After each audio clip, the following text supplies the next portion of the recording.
Dilanjut lagi ya kisah Ye Kui, ini adalah kisah yang ditulis, dan dibantu AI dari Google menjadi suara, karena kalau ngomong sendiri penonton bisa kabur, lebih baik manfaatin teknologi. Setelah keluar dari makam, orang asli yang beralis panjang menginstruksikan Tang Fei untuk meledakkan makam setelah Anda mengeluarkan peti mati giok putih yang sangat berkualitas tinggi.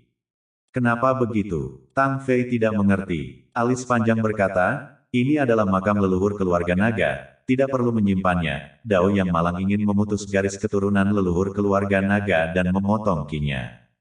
Tang tua, lakukan seperti yang dikatakan orang tua. Ye Kui berkata, jika orang-orang di kota terlarang bertanya setelah itu, maka Anda dapat mengatakan bahwa hal lama yang melakukannya. Mata orang asli yang beralis panjang itu melotot, anak nakal, jangan mengerjai orang.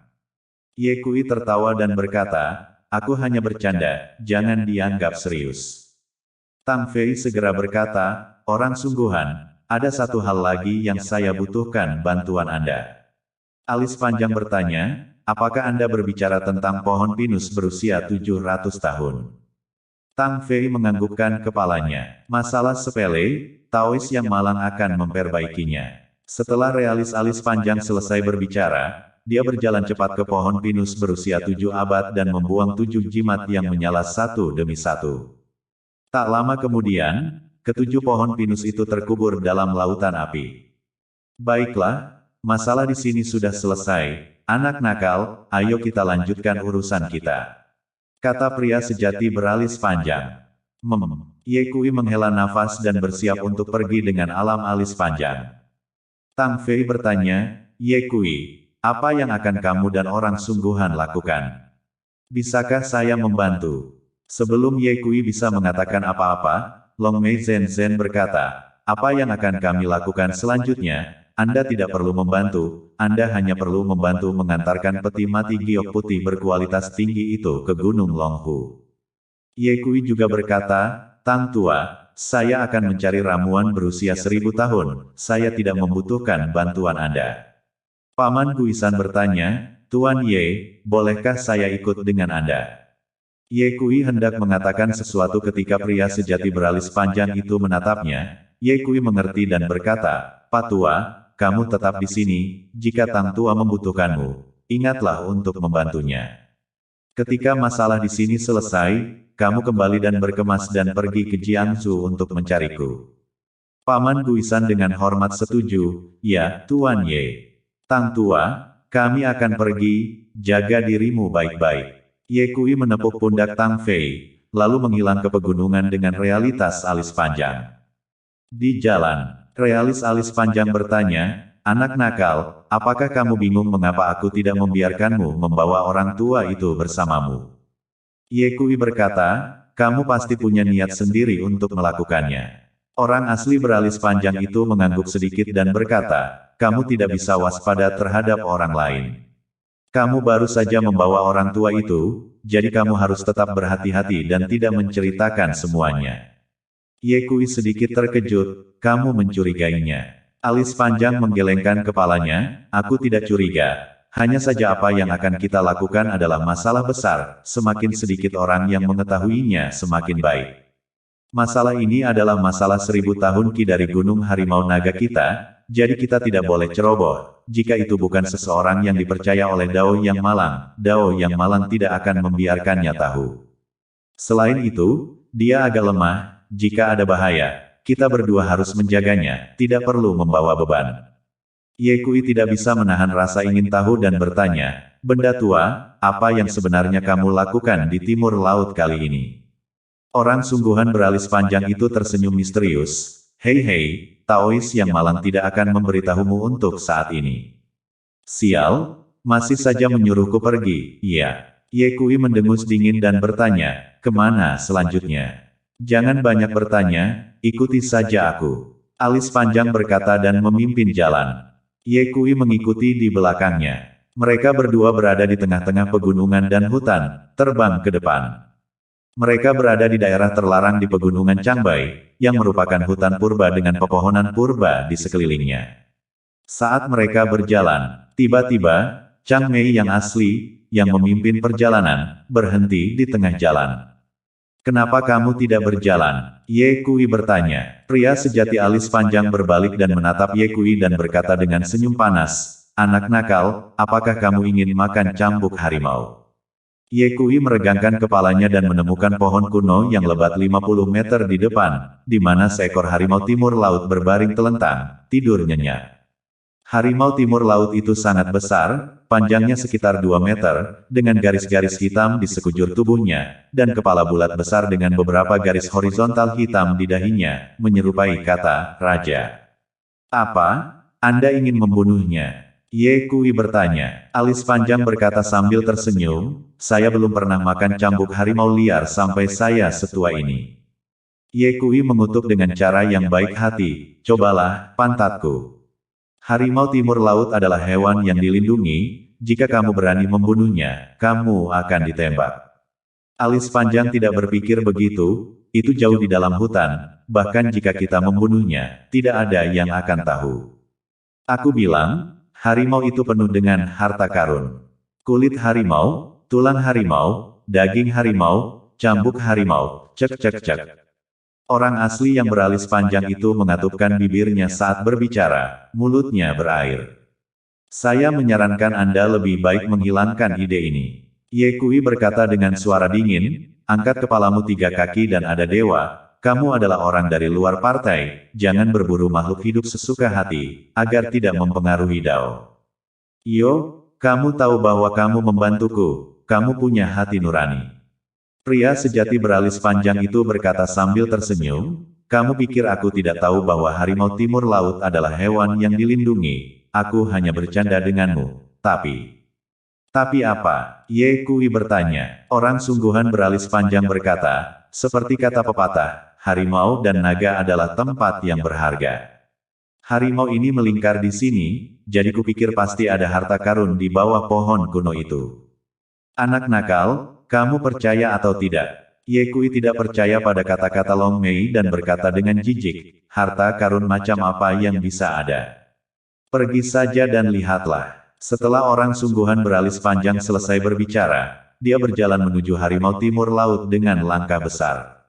Ye Kui mengikutinya. Ketika mereka masih 20 meter jauhnya dari pohon kuno, harimau timur laut yang tertidur lelap tiba-tiba bangkit dari tanah, lalu menatap Long Mei Zhen Zhen dan Ye Kui dengan 2 mata besar terbuka, dan raungan keluar dari mulutnya. Mengaum. Suara itu mengguncang langit. Namun, itu sama sekali tidak membuat Ye Kui dan alam alis panjang takut. "Kutu kupret, pergi dariku." Alis panjang nyata berteriak dengan tegas. Harimau timur laut tampak marah, dan matanya menatap pria sejati alis panjang dengan ganas. Tubuhnya sedikit condong ke depan, cakarnya terus menggali ke tanah, dan raungan rendah keluar dari mulutnya. "Apa? Kamu masih ingin bertarung dengan Tao yang malang? Bukannya aku membencimu, aku bisa menghancurkanmu hanya dengan 1 tangan." Ketika pria sejati beralis panjang itu selesai berbicara, aura besar dilepaskan dari tubuhnya, mencoba menakut-nakuti harimau timur laut. Namun yang mengejutkan saya, harimau timur laut sama sekali tidak takut, dan mulutnya terus mengaum, dan tidak hanya itu, ia bahkan mendekati Long Mei realis selangkah demi selangkah. "Sepertinya, jika saya tidak menunjukkan warna, binatang buas tidak akan tahu apa artinya memiliki surga yang tinggi." Si alis panjang mengeluarkan jimat guntur. Boom! Petir setebal gelas air jatuh di depan harimau timur laut. Dalam sekejap, harimau timur laut itu seperti kelinci yang ketakutan dan langsung masuk ke dalam hutan pegunungan. "Goblok!" Orang asli beralis panjang itu mengutuk dan berjalan ke pohon kuno, segera tersenyum dengan alisnya dan berkata, "Kelinci kecil, lihat, apa itu?" Ye Kui melirik ke arah jari orang asli yang beralis panjang dan dipenuhi dengan keterkejutan. 100 tahun ginseng. Orang hanya bisa melihat ginseng yang tumbuh di akar pohon kuno. Cabang ginseng itu tampak seperti pohon kecil, dengan daun-daun lebat dan buah beri merah cerah yang tumbuh di atasnya. Dari pemahaman Ye Kui, cabang-cabang ginseng biasanya hanya setinggi 30 hingga 60 cm, tetapi ginseng di depannya memiliki cabang yang tingginya lebih dari 1 meter. "Anak nakal, aku tidak salah, kan? Pasti ada harta karun di negeri harimau." Pria sejati beralis panjang itu berkata dengan sombong. Kamu benar kali ini. Setelah Ye Kui selesai berbicara, dia siap untuk maju untuk menggali ginseng. Tanpa diduga, pria sejati alis panjang melangkah maju dan memblokir tubuh Ye Kui. Benda tua, apa yang kamu inginkan? Ye Kui bertanya dengan ekspresi tidak ramah. The Long Eyebrow realis tertawa dan berkata, saya menemukan ginseng ini, jadi sejujurnya, ini harus menjadi milik saya. Karena kamu menyukainya, maka Taois yang malang itu akan membantu dan memberikannya kepadamu. Tapi anak nakal, kamu tidak boleh mengambil peti mati giok putih itu dariku. Orang asli yang beralis panjang itu masih memikirkan peti mati giok putih yang sangat halus di dalam hatinya.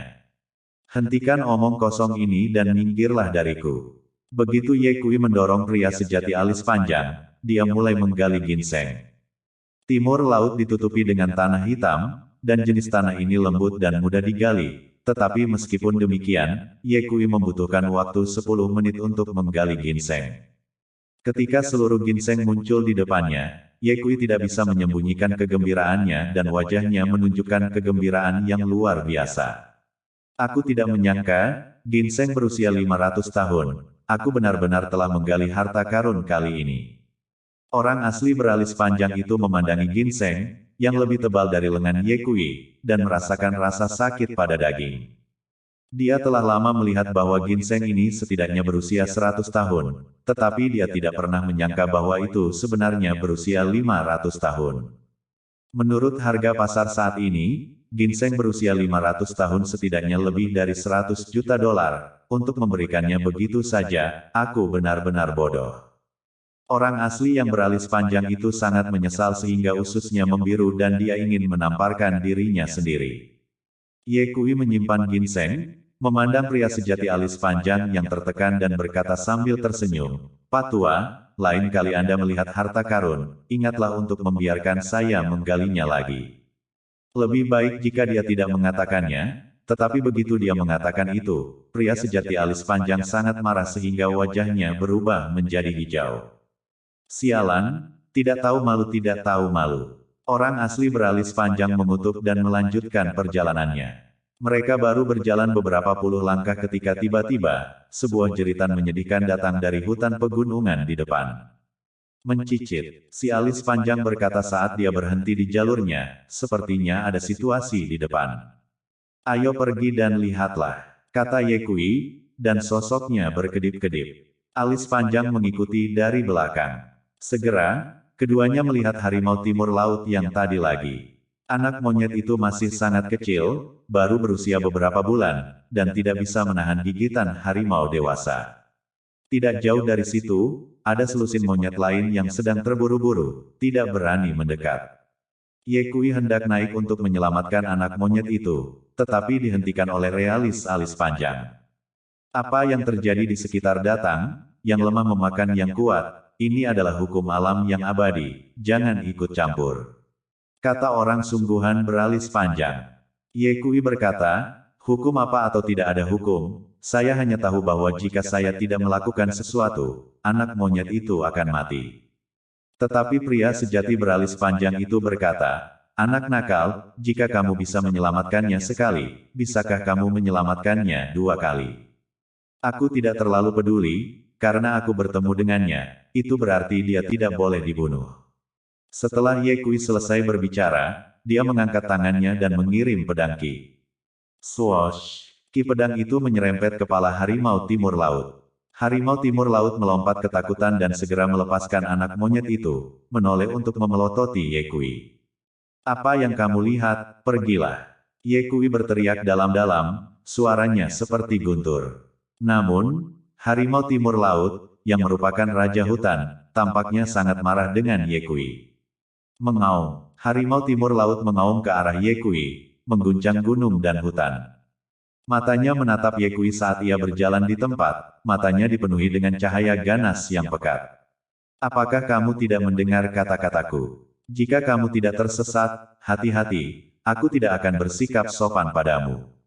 Ye Kui mengangkat tangannya dan ujung jarinya dipenuhi dengan pedang Ki. Harimau timur laut melompat beberapa kali karena ketakutan dan menyelam ke dalam hutan gunung.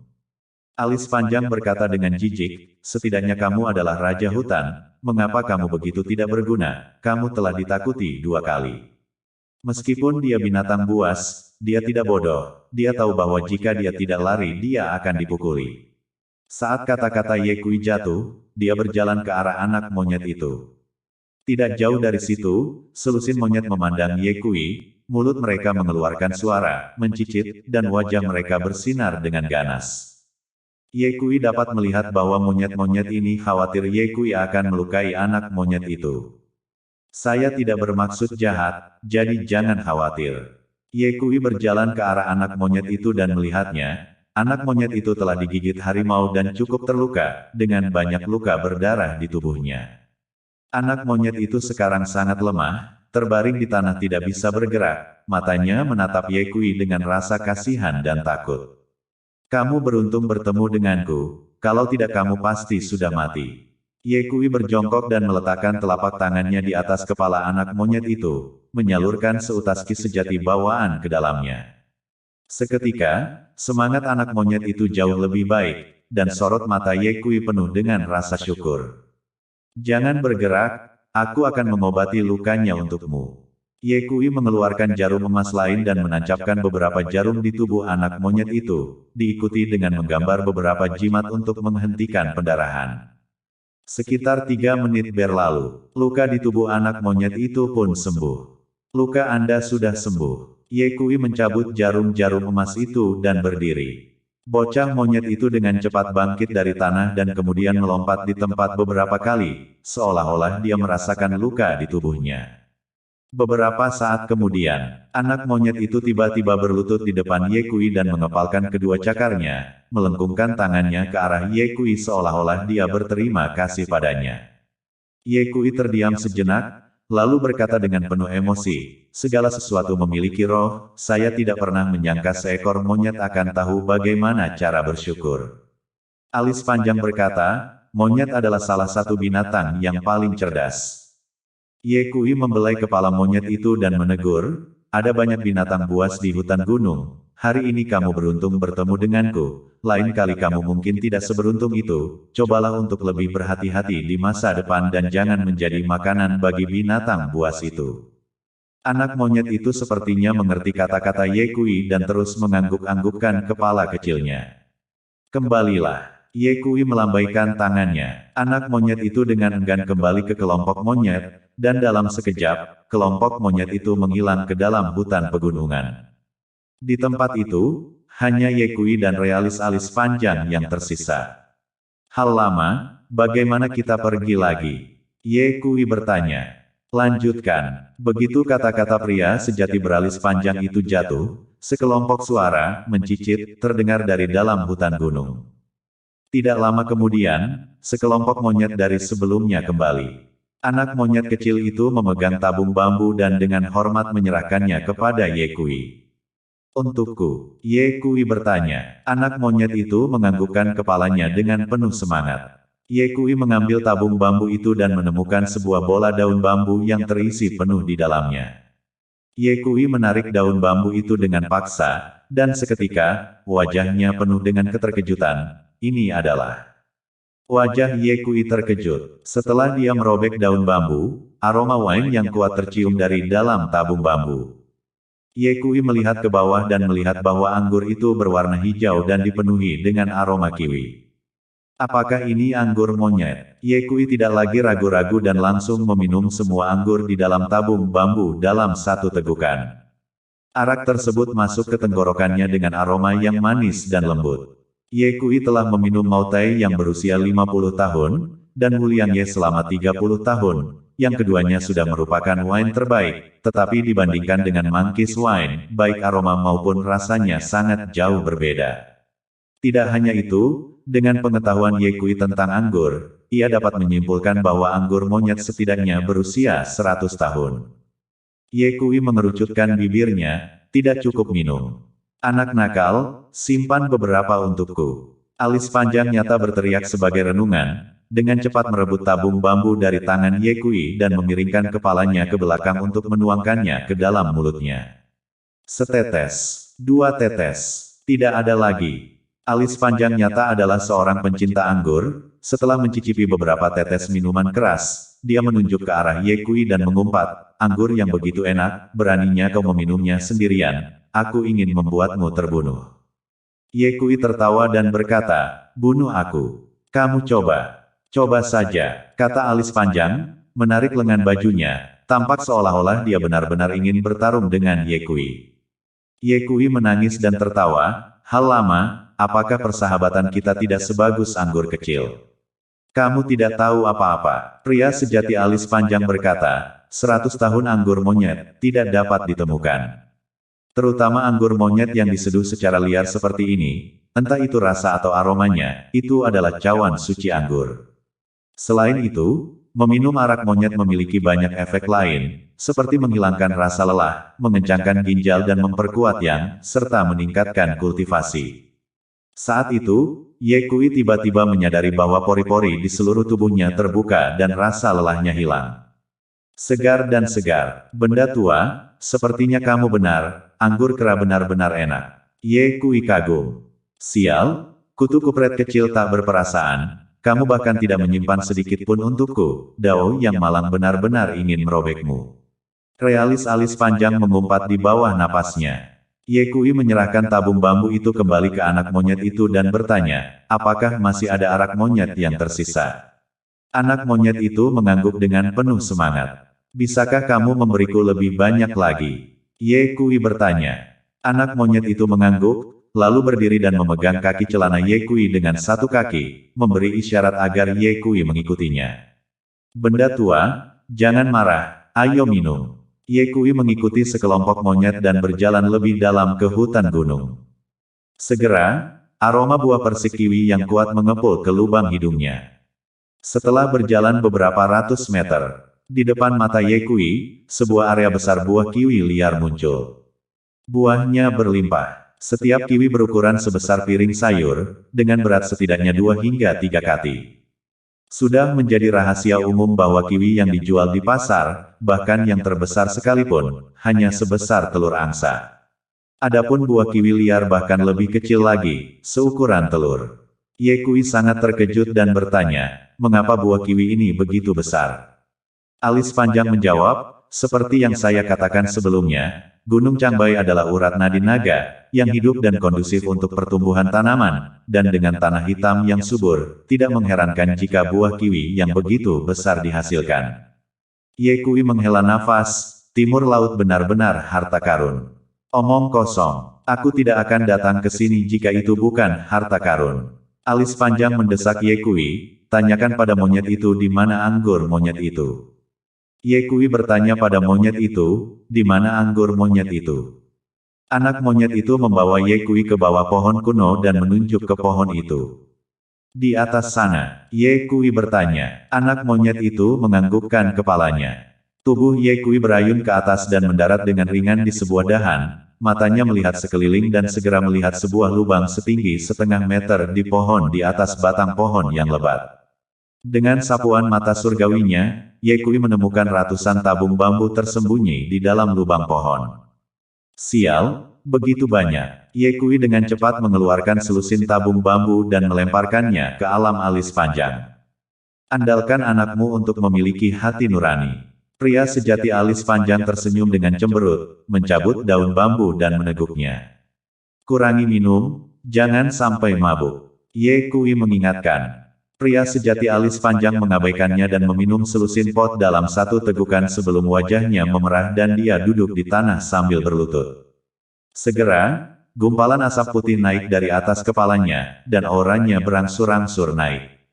Apakah ini sebuah terobosan? Ye Kui sedikit terkejut dan juga dengan cepat meminum arak monyet, dan beberapa saat kemudian, dia melihat aliran panas naik dari dantiannya. Ye Kui juga buru-buru menemukan tempat, duduk berlutut, menutup matanya dan mulai menjalankan keterampilan naga ilahi 9 revolusi. Segera, lapisan cahaya keemasan memancar dari tubuhnya, membuatnya seolah-olah dia adalah seorang Buddha.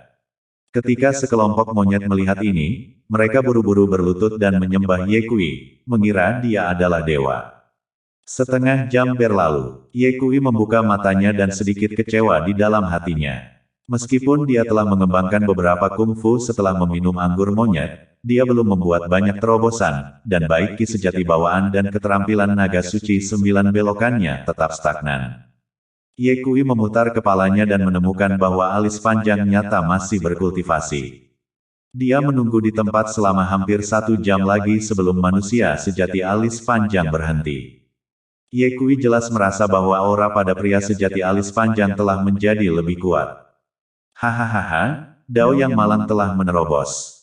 Saat orang asli alis panjang tertawa, 3 saluran ki sejati muncul dari belakangnya, lalu bertanya, anak nakal, apakah kamu sudah menerobos? Ye Kui menggelengkan kepalanya. Itu tidak benar, apakah kamu meminum anggur kera tanpa efek? Orang sungguhan yang beralis panjang itu merasa aneh. Ye Kui berkata dengan sedih, ada efeknya, tapi tidak terlalu efektif. Anak nakal, jangan frustrasi, kultivasi adalah sesuatu yang harus kamu lakukan selangkah demi selangkah. Kamu tidak bisa terburu-buru, luangkan waktumu. Meskipun alis panjang menghibur Ye Kui dengan mulutnya, dia benar-benar berpikir dalam hatinya, tunggu aku, kutu kupret kecil, aku akan menghajarmu setelah aku mengolah 9 saluran ki sejati. Ye Kui tidak tahu apa yang ada di benak Long Mei Zhen Zhen dan berkata, ayo cepat dan kejar. Anak nakal, bawa semua anggur monyet bersamamu. Alis panjang berkata, 100 tahun anggur monyet yang diseduh secara liar adalah hal yang langka dan bagus, bisa dijual setidaknya beberapa juta tael. Jangan serakah, simpan sisanya untuk mereka. Ye Kui melambaikan tangannya ke arah monyet-monyet itu dan berkata, selamat tinggal. Anak monyet itu mengerti kata-kata Ye Kui dan melompat beberapa kali, memetik 2 buah kiwi dari pohon anggur dan menyerahkannya kepada Ye Kui dengan mencicit di mulutnya. Ye Kui mengambil buah kiwi dan merasakan banyak emosi di dalam hatinya. Bahkan hewan pun tahu bagaimana cara bersyukur, apalagi manusia. Dalam masyarakat saat ini, semua orang mengejar ketenaran dan kekayaan, dan beberapa orang, demi keuntungan, iri dan tidak tahu berterima kasih, bahkan mengkhianati tanah air dan menghina para pahlawan negara, lebih buruk dari binatang. Jaga dirimu sendiri. Ye Kui membelai kepala anak monyet itu, dan kemudian, di tengah mata anak monyet yang enggan, dia dan realitas alis panjang pergi dengan tenang. 2 jam kemudian, jauh di dalam area terlarang di Gunung Changbai. Ye Kui bertanya, hal lama, bagaimana kita pergi lagi? Alis panjang mengeluarkan kompasnya dan mengamatinya sebentar, lalu berkata, sepanjang jalan ke barat. Ye Kui dan alam alis panjang berjalan ke barat. Mereka berjalan selama lebih dari 1 jam. Ketika Ye Kui mendongak, masih ada pegunungan yang tak berujung di depan. Itu tak berujung. Benda tua, kemana tepatnya kita akan pergi? Ye Kui tidak bisa tidak bertanya. Orang asli beralis panjang itu tertawa terbahak-bahak dan berkata, jangan terburu-buru, kamu akan tahu kapan kita sampai di tempat itu. Seberapa jauh itu? Ye Kui bertanya lagi. Segera, segera. Orang sungguhan beralis panjang itu selesai berbicara dan memimpin jalan ke depan. Setelah beberapa saat, realis alis panjang tiba-tiba menyadari bahwa Ye Kui tidak terlihat di belakangnya dan berteriak, anak nakal, kemana kamu pergi? Tidak ada jawaban. Anak nakal, di mana dia? Pria asli beralis panjang itu menaikkan volumenya dan berteriak lagi. Masih tidak ada jawaban. Mungkinkah Ye Kui sedang dalam masalah?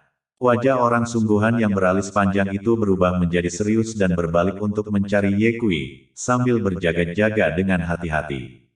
Ini jauh di dalam area terlarang di Gunung Changbai, dan tidak ada yang tahu situasi aneh apa yang akan ditemui. Pria asli beralis panjang itu berjalan mundur sejauh 200 meter dan melihat Ye Kui terbaring di samping batu. Rumput, aku baru saja memanggilmu, apakah kamu tuli? Pria sejati alis panjang sangat marah dan mengutuk Ye Kui. Namun, Ye Kui hanya mengabaikannya, berbaring di tempat tanpa bergerak. Apa yang kamu lakukan? Dengan beberapa saat rasa ingin tahu, realis alis panjang membungkuk. Tepat saat dia mencapai punggung Ye Kui memanjat dari tanah, berbalik dan menatap realis alis panjang dan berkata sambil tersenyum, Pak Tua, aku telah menggali harta karun lain. Baru pada saat itulah realis alis panjang menyadari bahwa Ye Kui memegang lingzi yang lebih besar dari wastafel. Lingzi berusia 100 tahun. Mata orang asli yang beralis panjang itu memerah karena iri dan bertanya, bagaimana Anda menemukan Lingzi ini? Kenapa saya tidak melihatnya? Ye Kui berkata, saya mengikuti di belakang Anda dan melihatnya saat saya berjalan. Keberuntungan Ki ini, melawan langit, orang asli yang beralis panjang itu memarahi, saya pikir Anda dalam bahaya, tapi saya tidak menyangka Anda, kutu kupret kecil itu, akan memilih Lingzi, membuat saya mengkhawatirkan Anda tanpa alasan. Ye Kui mengikat tanaman merambat mati ke Lingzi dan kemudian mengikatnya ke punggungnya, sambil tertawa, Pak Tua, terima kasih untukmu kali ini. Jika Anda tidak membawa saya ke sini, maka saya tidak akan tahu bahwa ada begitu banyak harta karun di sini. Pertama saya menggali ginseng berusia 500 tahun, dan sekarang saya mendapatkan Ganoderma berusia 100 tahun, dan saya yakin obat mujarab berusia 1000 tahun tidak jauh di belakang. Saat kita menemukan obat mujarab berusia 1000 tahun, aku akan mentraktirmu minum saat kita kembali. Pria sejati beralis panjang itu tertekan di dalam hatinya, hentikan omong kosong ini dan cepatlah. Mereka berdua melanjutkan perjalanan. Perlahan-lahan, hari semakin larut. Matahari mulai terbenam di ufuk barat. Ye Kui bertanya, benda tua, seberapa jauh tempat yang kamu tuju? Bisakah kita mencapainya sebelum hari gelap? Alis panjang berkata, saya tidak tahu. Apa maksudmu kamu tidak tahu? Ye Kui berkata dengan marah, mungkinkah kamu bahkan tidak tahu di mana tujuanmu? Alis panjang berkata, anak nakal, jangan cemas, kurasa kita akan segera sampai di sana. Ye Kui berkata, Pak Tua, kita harus mencoba mencapai tujuan kita sebelum gelap. Ini adalah tempat terlarang di Gunung Changbai, medannya rumit, ditambah lagi ada banyak burung dan binatang buas di hutan. Jika kita menghadapi pengepungan, akan sangat merepotkan. Alis panjang tertawa dan berkata, jangan khawatir, dengan keterampilan kita, tidak peduli binatang dan burung seperti apa yang kita miliki, mereka tidak akan bisa membantu kita. Ye Kui memperingatkan, hati-hati, lebih baik berhati-hati. Alis panjang mengeluarkan kompasnya, melihat ke arah dan berkata, lanjutkan ke barat. Mereka berdua berlari dengan liar. Mereka melintasi beberapa gunung dan melakukan perjalanan sejauh 100 mil. Tiba-tiba, separuh tubuh Long Mei yang asli, yang berjalan di depan mereka, tenggelam ke dalam tanah. Tidak bagus, itu adalah rawa. Dengan mata yang cepat dan tangan yang cepat, Ye Kui meraih bahu pria sejati alis panjang dan mengangkatnya keluar dari dalam rawa. Anak nakal, sepertinya kamu benar, kita tetap harus berhati-hati. Alis panjang berkata, menunjuk ke depan, ada rawa di depan, ayo kita berkeliling. Pada saat itu, mereka berdua pergi mengitari jalan tersebut. Di sepanjang jalan, mereka juga bertemu dengan banyak makhluk beracun. Ular piton sepanjang 20 hingga 30 meter, kelabang sepanjang setengah meter, kalajengking sepanjang 1 kaki. Daftarnya tak ada habisnya. Ini adalah hutan primitif dan area terlarang, tidak ada orang yang pernah ke sini selama bertahun-tahun dan tanahnya dipenuhi dedaunan. Jalan terus. Kacing. Terdengar suara lembut. Ye Kui berhenti di jalurnya dan berkata, benda tua, sepertinya aku telah menginjak sesuatu. Ambil dan lihatlah. Alis panjang mengambil ranting mati dan mengupas daun di bawah kaki Ye Kui. Segera, tulang putih muncul di depan mata mereka. Mengapa ada tulang putih di sini? Saat Ye Kui bertanya-tanya, dia membuka mata surgawinya dan penglihatannya menembus lapisan tebal dedaunan di sekitarnya. Detik berikutnya, wajahnya sedikit berubah. Ada lebih dari 1 tulang putih di sini. Saat Ye Kui selesai berbicara, dia mengumpulkan ki sejati di telapak tangannya dan menamparkan dengan telapak tangan. Wah, angin telapak tangan yang kuat menerbangkan dedaunan, dan seketika, selusin tulang putih muncul di depannya. Si alis panjang berkata dengan suara yang dalam, ini adalah daerah terlarang, kenapa ada begitu banyak orang mati di sini? Ye Kui berjongkok, memeriksa tulang-tulang itu dan berkata, orang-orang ini telah mati setidaknya selama beberapa dekade. Bagaimana dengan penyebab kematiannya? Alis panjang bertanya. Saya menemukan bekas gigi tajam di tulang-tulang ini, saya pikir mereka pasti digigit sampai mati oleh semacam binatang buas. Hah? Di tengah-tengah kata-kata Ye Kui, dia tiba-tiba mengeluarkan suara kaget. Orang asli yang beralis panjang itu bertanya dengan tajam, apa yang kamu temukan lagi? Ye Kui tidak bersuara, mengupas daunnya dan mengambil pistol. Pistol itu berkarat dan berkarat. Mengikuti dari dekat, Ye Kui menemukan beberapa pistol lagi dan sebuah radio tua di dekatnya. Radio itu juga berkarat, dengan beberapa kata yang samar-samar terlihat tercetak di atasnya. Tim Arkeologi, Timur Laut. Ye Kui langsung mengetahui identitas kelompok tersebut dan berkata, mereka dari tim arkeologi. Paman Sousan berkata bahwa pernah ada tim arkeologi yang memasuki area terlarang di Gunung Changbai, mencoba menemukan kota emas yang legendaris itu, dan kemudian tidak ada satupun dari mereka yang keluar. Sekarang tampaknya mereka semua meninggal di sini. Pria sejati beralis panjang itu menghela nafas, sayang sekali. Ye Kui berjalan ke arah Long Mei Zhen dan bertanya, orang tua, katakan dengan jujur, apakah kamu datang ke timur laut kali ini untuk mencari kota emas itu?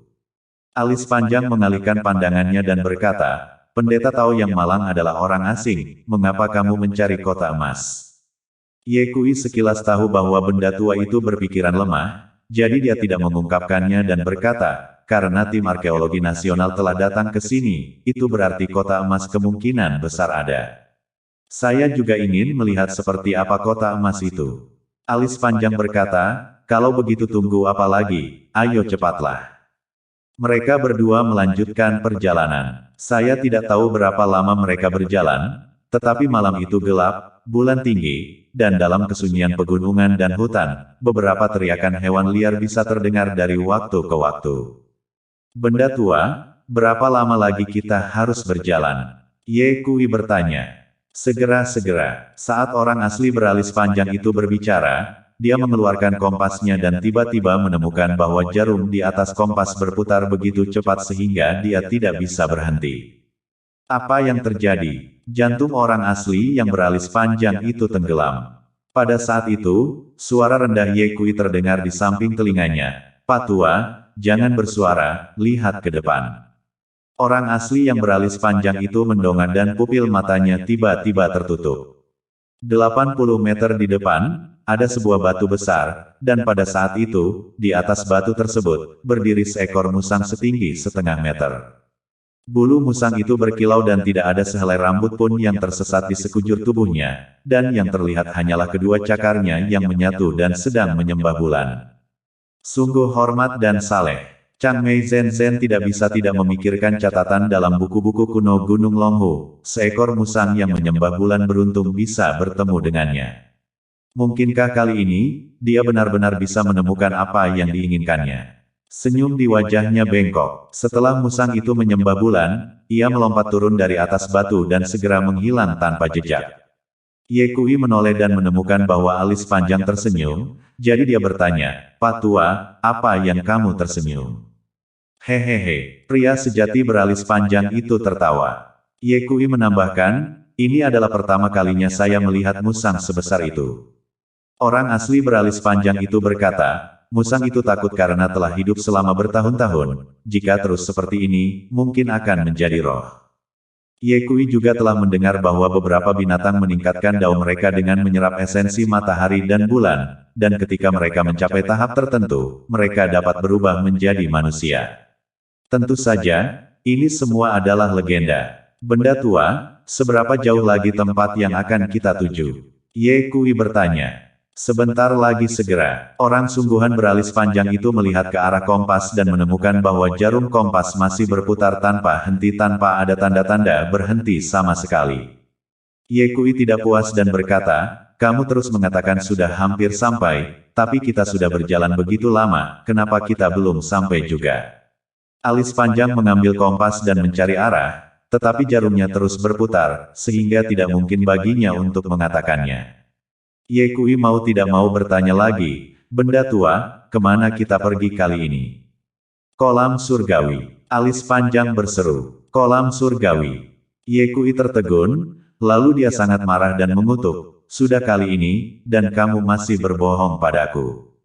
Kolam surgawi di Gunung Changbai terkenal di seluruh dunia, siapa yang tidak tahu di mana itu? Jika kita pergi ke kolam surgawi, lalu apa yang kita lakukan di sini di zona terlarang? Alis panjang berkata dengan serius, tujuan Dao Malang saya datang ke timur laut kali ini adalah untuk menemukan kolam surgawi. Adapun kolam surgawi yang diketahui dunia, itu hanyalah area yang indah. Kolam surgawi yang saya bicarakan adalah tempat di mana urat nadi naga Gunung Cangbai menyatu, jauh di dalam area terlarang Gunung Cangbai. Ye Kui mengerutkan kening, maksudmu mengatakan bahwa sebenarnya ada dua kolam surgawi di Gunung Cangbai, yang satu adalah area yang indah dan yang lainnya tidak diketahui orang. Orang asli beralis panjang itu mengangguk sedikit, lalu menggelengkan kepalanya lagi. Ye Kui bingung dan bertanya, apa maksudmu dengan mengangguk dan menggelengkan kepala? Alis panjang menjawab, seperti yang kamu katakan, sebenarnya ada dua kolam surgawi di Gunung Cangbai, dan untuk yang lain, tidak diketahui, hanya saja sangat sedikit orang yang mengetahuinya. Kebetulan generasi ke-42 dari pemimpin sekte Gunung Longhu kami, Dong Xuan Zhen, pernah mengunjungi kolam surgawi yang hanya diketahui sedikit orang. Saya juga membacanya di sebuah buku kuno yang disimpan di Gunung Longhu. Menurut Tuan sejati Dong Xuan, pernah ada seorang kaisar yang, setelah mendapatkan dunia, memerintahkan seorang penyihir dari pengawas surgawi untuk pergi ke orang-orang untuk memotong urat naga untuk melanggengkan kekuasaan kekaisaran. Pesulap ini berkeliling dunia, menjelajahi gunung dan sungai yang terkenal, dan memotong 98 urat naga. Akhirnya, penyihir ini datang ke Gunung Cangbai. Dia menemukan bahwa ada urat nadi naga di Gunung Cangbai, dan bahwa ada naga potensial di dalam jurang, dan begitu waktunya tiba, naga itu pasti akan terbang ke langit. Penyihir itu segera menegaskan bahwa jika urat nadi naga ini tidak terputus, dalam beberapa ratus tahun, putra naga sejati akan muncul di sini. Penyihir itu hendak memotong urat nadi naga ini di Gunung Cangbai, tetapi ketika dia akan melakukannya, dia tiba-tiba terlahir dengan sebuah penglihatan, awan petir bergulung, badai mengamuk, dan sambaran petir jatuh dari langit dan membunuh penyihir itu. Dong Xuan yang asli mengatakan bahwa urat naga lahir sebagai tanggapan terhadap langit, tetapi penyihir ini menentang langit dan akhirnya membuat langit marah dan mati karena murka mereka. Ratusan tahun kemudian, anak naga yang sebenarnya muncul dari Gunung Cangbai, dan itu adalah leluhur Manchu, Nurhaci. Nurhaci membangun kekayaannya dari timur laut dan meletakkan dasar yang kuat untuk pendirian dinasti Qing. Dapat dikatakan bahwa tanpa dia, tidak akan ada dinasti Qing di kemudian hari.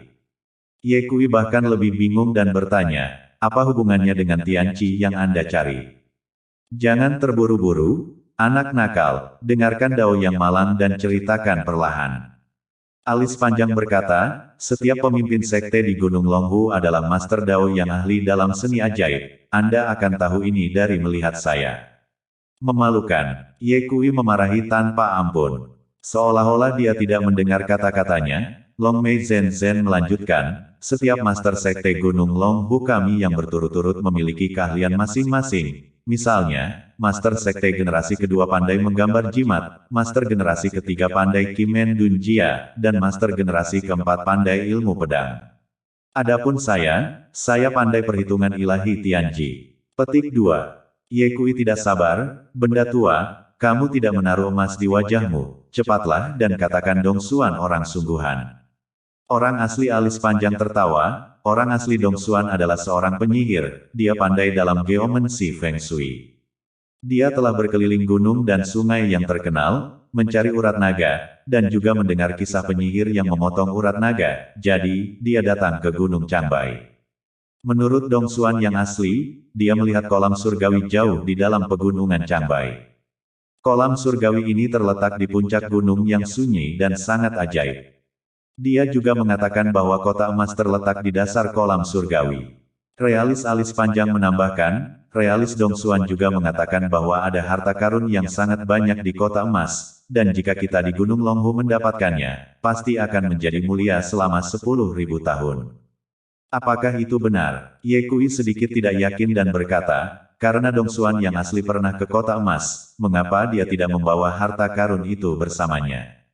Alis panjang berkata, pada saat itu, saya tidak tahu apa alasannya, Tetapi bagaimanapun juga, Dong Xuan yang asli tidak membawa harta karun yang berat itu keluar dari kota emas. Dia meninggalkan pesan yang mengatakan bahwa jika Anda ingin mengambil harta karun yang berat itu, Anda harus memiliki cukup kesempatan untuk melakukannya. Ye Kui bertanya, benda tua, apakah menurutmu kamu punya cukup kesempatan untuk mengambil harta karun itu? Dengan menghela nafas panjang, alis panjang berkata, saya tidak tahu apakah saya memiliki cukup kesempatan. Tetapi jika saya tidak mengambil harta karun itu, Gunung Longhu hanya akan menurun.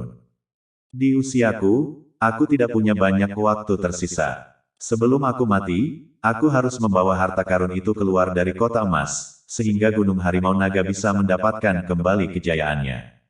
Ye Kui kemudian bertanya, apa harta karun yang berat di kota emas, tahukah Anda?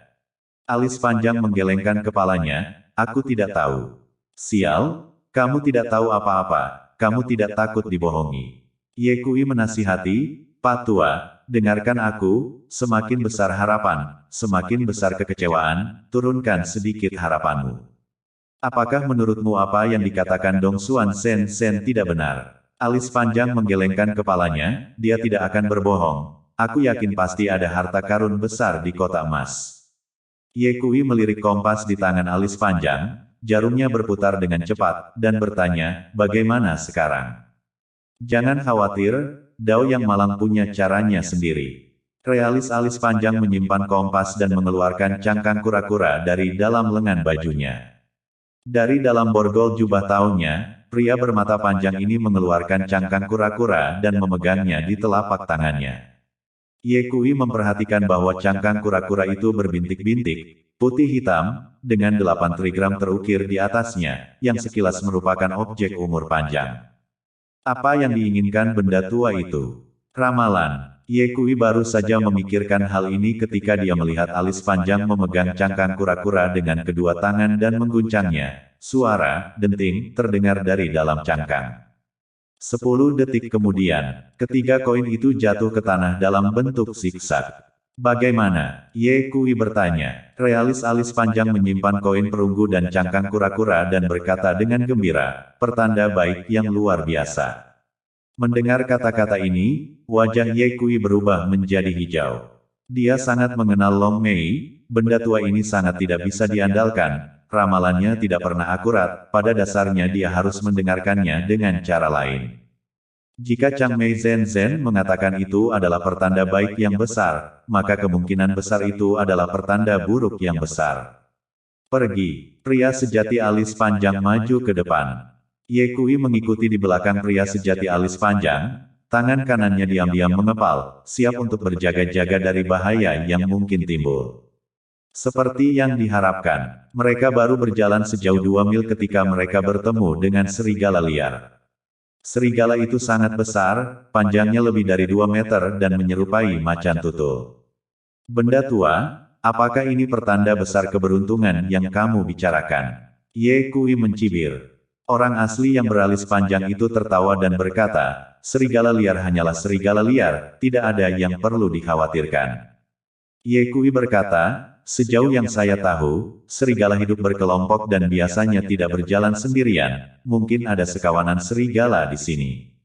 Aduh, tiba-tiba, lolongan keluar dari mulut serigala liar, diikuti oleh lolongan serigala yang konstan di pegunungan dan hutan sekitarnya. Aduh.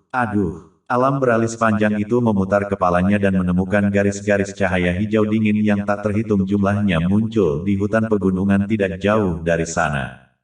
Cahaya hijau ini adalah mata serigala liar. Sialan, serigala ada di sini. Ye Kui, kamu benar-benar mulut gagak. Realis alis panjang mengutuk dan dengan cepat bergegas ke depan. Ye Kui juga siap untuk mengikuti, dan saat itu, serigala liar melesat dan menghalangi jalan Ye Kui. Enyahlah! Ye Kui berteriak dengan tegas. Serigala liar tidak hanya tidak menyingkir, ia bahkan menunjukkan giginya dan menyeringai pada Ye Kui. Cahaya ganas berkedip di dalam mata hijaunya. Carilah kematian. Ye Kui melemparkan tinjunya, dan kekuatan besar itu membuat serigala liar itu terbang. Dentang. Serigala liar itu menabrak pohon purba, hanya untuk mendengar ledakan keras, pohon purba itu langsung patah. Adapun serigala itu, bahkan tidak sempat berteriak dan tewas seketika. Ye Kui bahkan tidak melihat serigala itu, dia menyusul Long Mei dan mereka berdua berlari ke depan. Beberapa saat kemudian, di pegunungan dan hutan di belakang mereka, serigala itu melolong sekali lagi. Ye Kui tertawa dingin sambil berjalan ke depan, pertanda keberuntungan besar. Dia layak menjadi kalkulator ilahi nomor 1 di dunia, perhitungannya sangat akurat. Si alis panjang berkata, anak nakal, bagaimana kamu bisa menyalahkanku? Jika bukan karena lidah gagahmu, bagaimana mungkin serigala-serigala itu muncul? Ye Kui mengutuk, kamu tidak melakukannya dengan benar, tapi kamu masih menyalahkanku untuk itu. Alis panjang berkata, Trigram menunjukkan bahwa itu adalah pertanda baik, yang berarti kita bisa mengubah nasib buruk menjadi keberuntungan. Meskipun ada kawanan serigala barusan, kita tidak dalam bahaya. Beraninya kamu mengatakan bahwa ini bukan pertanda keberuntungan yang besar. Tidak tahu malu. Boom! Tiba-tiba, bayangan hitam melompat keluar dari hutan dan hampir menabrak tubuh si alis panjang. Untungnya, si alis panjang bereaksi cukup cepat dan menggeser tubuhnya, bergerak menyeberang ke jarak 20 meter. Si alis panjang menoleh ke belakang dan melihat bahwa yang menyerangnya adalah seekor kadal. Binatang jahat, kamu berani melakukan kekerasan pada Dao yang malang, kamu pantas mati. Seperti angin yang deras, Long Mei Zhen Zhen dengan cepat menempelkan telapak tangannya ke kepala kadal. Darah berceceran. Cicak itu mati seketika. Lihat, satu lagi hal baik yang berubah menjadi buruk. Pria sejati beralis panjang itu berkata dengan penuh kemenangan. Ye Kui mengabaikan pria sejati alis panjang dan menyapu matanya ke sekeliling, merasa aneh di dalam hatinya. Lingkungan di sini tidak cocok untuk kadal bertahan hidup, tetapi tanpa diduga, sebenarnya ada kadal di luar sana. Tampaknya tanah terlarang di Gunung Changbai ini memang dipenuhi dengan banyak misteri. Cepatlah dan kejar, orang asli beralis panjang itu berkata dan terus melesat ke depan. Beberapa mil lagi berlalu, pria asli beralis panjang itu berhenti dan menunjuk ke kejauhan dan berkata, anak nakal, apa yang kamu lihat di sana? Ye Kui melihat ke kejauhan dan di bawah sinar bulan, dia melihat satu gunung. Tingginya sekitar 1000 meter dan memiliki vegetasi yang rimbun di atasnya, seperti lonceng raksasa. Di setiap sisi Doksan, ada dua barisan pegunungan besar, membentang ribuan mil dan megah, dan Doksan berada tepat di tengah-tengah kedua barisan pegunungan tersebut.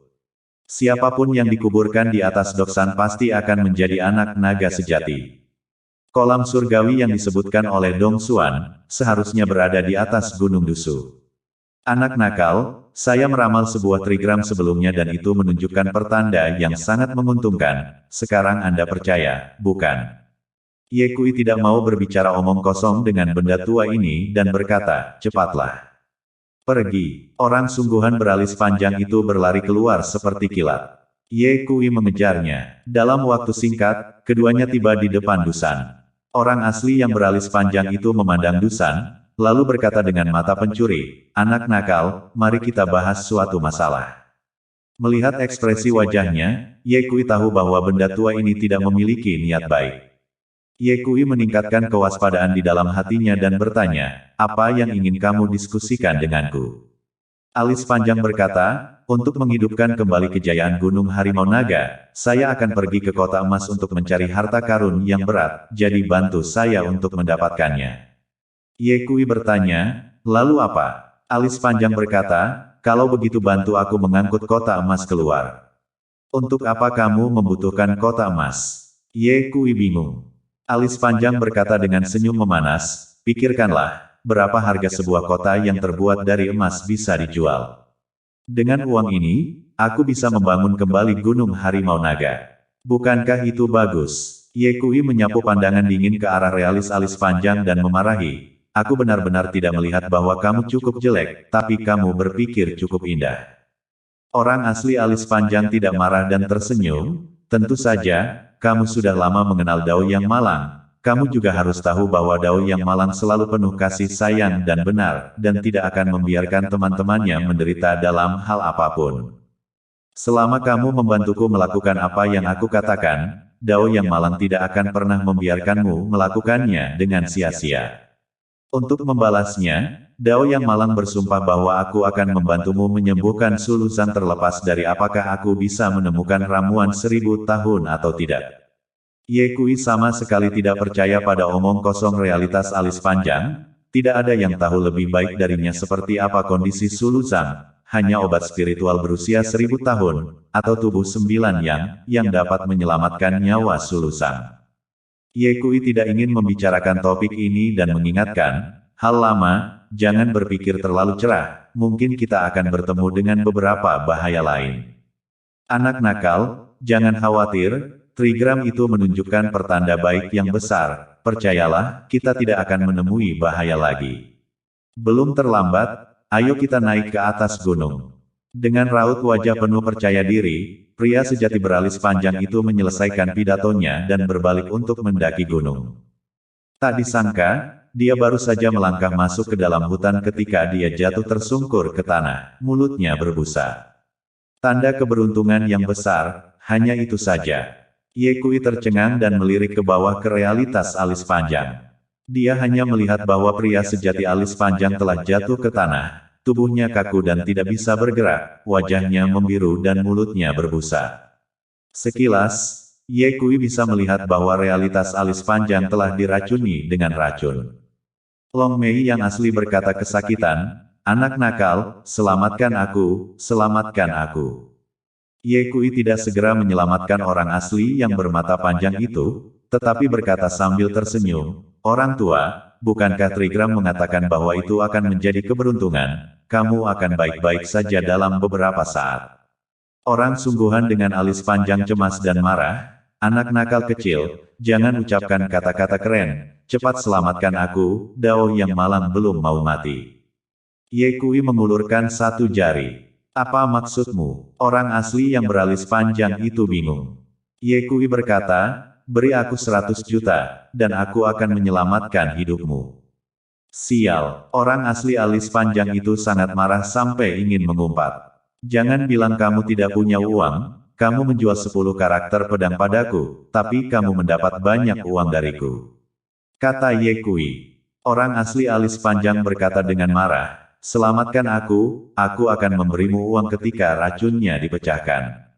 Apakah kamu berpikir bahwa setelah aku membantumu dengan racun itu, kamu akan berpaling dariku? Ye Kui tersenyum dan berkata, bayar uangnya dulu. Kamu, alis panjang nyata hendak memarahi Ye Kui, tetapi siapa yang tahu bahwa seteguk busa putih akan menyembur dari mulutnya tepat sebelum dia membuka mulutnya. Ye Kui berkata perlahan, racun beracun di sini tidak berwarna dan tidak berasa, bahkan persepsiku tidak mendeteksinya, jadi itu tidak sederhana. Hal lama, dengan kondisimu saat ini, jika kamu tidak segera memberikan pertolongan pertama, maka hanya dalam beberapa menit, kamu akan bisa bertemu dengan Master Sekte berturut-turut dari Gunung Harimau Naga. Tapi itu tidak buruk, bagaimanapun juga, peringkat di kelas abadi bukan. Beraninya kau mengutukku sampai mati, kutu kupret kecil. Orang sungguhan yang beralis panjang itu membusungkan dada dan memelototi Ye Kui sebelum berkata, transfer uangnya sendiri, teleponnya ada di sakuku. Dengan hormat, saya akan melakukan apa yang Anda inginkan. Ye Kui mengeluarkan ponselnya dari saku orang asli alis panjang dan membuka rekening banknya. Kata Sandi, 68. Ye Kui masuk untuk melihatnya dan menemukan bahwa sebenarnya ada $1 miliar di dalam rekening bank realitas alis panjang. Sial, kamu sangat kaya, dasar orang tua, dan kamu masih saja menangis miskin di depanku sepanjang waktu, tidak tahu malu. Ye Kui mentransfer 1 miliar ke rekeningnya, sebelum menyeret pria sejati alis panjang keluar dari dalam hutan gunung, lalu mengeluarkan jarum emas dan dengan cepat menancapkan beberapa jarum ke tubuh pria sejati alis panjang. Tak lama kemudian, manusia sejati alis panjang melambat. Wah! Realitas alis panjang menghembuskan nafas panjang dan mengutuk Ye Kui, dasar kutu kupret kecil, benar-benar memanfaatkan situasi kritis Dao yang malang untuk memerasku, serigala bermata putih yang tidak berperasaan. Ye Kui tertawa dan berkata, apakah kamu lupa siapa yang menyelamatkanmu barusan? Jika bukan karena aku, kamu pasti sudah mati sekarang. Alis panjang berkata, jika saya tidak memberi Anda 100 juta, Anda akan menyelamatkan saya. Ye Kui berkata dengan senyum yang tidak berkurang di wajahnya, kamu tahu bagaimana aku tidak akan tinggal diam ketika temanku dalam kesulitan. Orang alis panjang itu membeku, lalu berkata, jadi, jika saya tidak memberi Anda uang, Anda akan menyelamatkan hidup saya juga. Ye Kui tersenyum, tentu saja. Wajah alis panjang membiru lagi, dia marah pada Ye Kui. Ye Kui berkata, saya hanya ingin bercanda dengan Anda, siapa tahu Anda benar-benar akan memberi saya uang. Tetapi sekali lagi, jika saya tidak masuk ke rekening bank Anda, bagaimana saya tahu Anda begitu kaya? Alis panjang berkata dengan marah, pendeta Tao yang malang itu telah bekerja keras selama setengah seumur hidup dan telah berhasil menabung dalam jumlah yang sangat kecil, dan Anda telah memeras 1/10 darinya. Ye Kui bertanya-tanya, orang tua, mengapa Anda membutuhkan begitu banyak uang untuk seorang pria dari luar dunia? Alis panjang berkata, saya ingin membangun kembali Gunung Harimau Naga. Tahukah kamu berapa banyak uang yang dibutuhkan untuk membangun kembali Gunung Longhu? Setidaknya 10 miliar. Dasar kutu kupret kecil, memerasku sebesar 100 juta, aku membencimu selama sisa hidupku. Hanya 100 juta, apa gunanya? Ye Kui berkata, barang lama, mengapa saya tidak mengembalikan uang itu kepada Anda? Orang sungguhan beralis panjang itu langsung tersenyum, ya. Ye Kui berkata, dengar, aku bercanda denganmu, tapi kamu menganggapnya serius lagi. Alis panjang sangat marah sampai pipinya menggembung dan dia mengumpat di dalam hatinya, kutu kupret kecil, tunggu aku, ketika Dao yang malang itu mengolah 9 saluran ki sejati, aku akan menghajarmu dengan keras. Ye Kui menatap Gunung Dusan dan berkata, gunung ini tingginya 1000 meter dan hutannya penuh dengan racun, bisakah kamu naik ke sana, orang tua? Racun beracun belaka, jangan pernah berpikir untuk menghentikanku. Setelah menyelesaikan kalimatnya, alis panjang mengeluarkan jimat dari sakunya dan meletakkannya di bawah lidahnya, lalu mengambil langkah besar ke dalam hutan gunung. Kali ini, pria sejati beralis panjang tidak diracuni, jelas jimat itu berpengaruh.